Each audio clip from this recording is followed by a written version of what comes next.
який, на превеликий жаль, після того, куди туди потрапляє. Напроти мого кабінету знаходиться зал судових засідань, в якому зазвичай проводили судові засідання.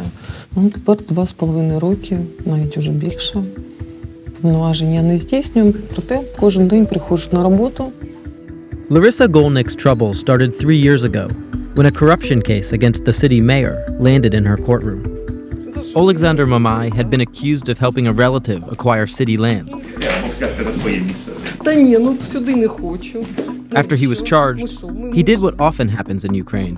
He tried to pay off the judge. But Golnyk refused to play ball. She taped her meeting with the mayor and released it to the prosecutor. Треба просто любим путем, я так вважаю, що треба розкрити цю справу. Визнали та й визнали, але відповідальності немає ніякої. У нас є наш закон, який зобов'язує, що я повинна почути вас. Ваші пояснення в суді. Прийдіть і дайте пояснення, ніяких проблем. Давайте ви ще переночуєте з цією думкою. It was a bold move for a provincial judge in Poltava, 200 miles outside Kiev. But the gambit didn't go quite as planned. The mayor denied he did anything wrong. He was later reelected.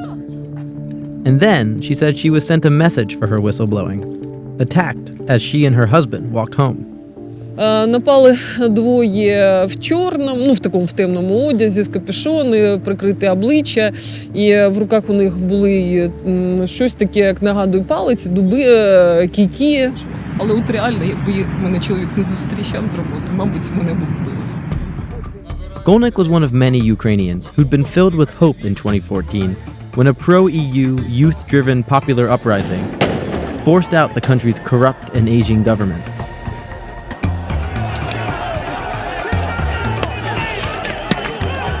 But since those promising days, the country's progress has often felt stagnant. Top officials may have resigned, but much of the economy remains in the hands of the same few wealthy oligarchs. And corruption, one of the key drivers of the Maidan protests, still seems to be everywhere.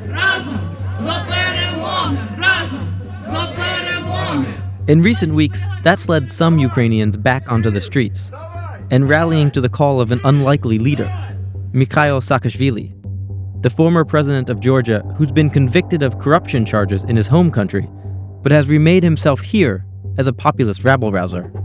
Ви мене звільнили, а я зараз зобов'язаний разом з вами звільнити Україну. Від бариг, від корупціонерів, від олігархів. Україна! Україна! Saakashvili first appeared in Ukraine in 2015 at the invitation of the then reformist president Petro Poroshenko to help clean up one of the country's most dysfunctional cities. But the friendship between the two men soured.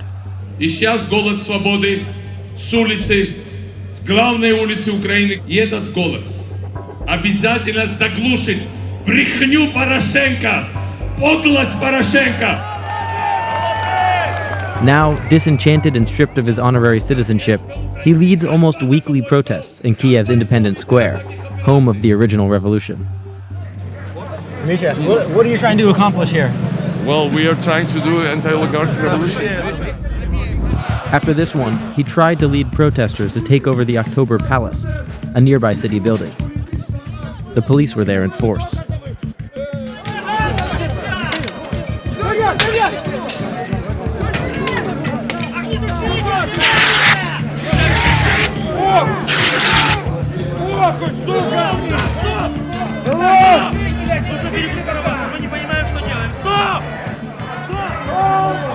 Was that a failure back there? Were you trying to get into that building? No. If we had gone in quietly, that's one thing. We Right. cannot allow them to incite violence.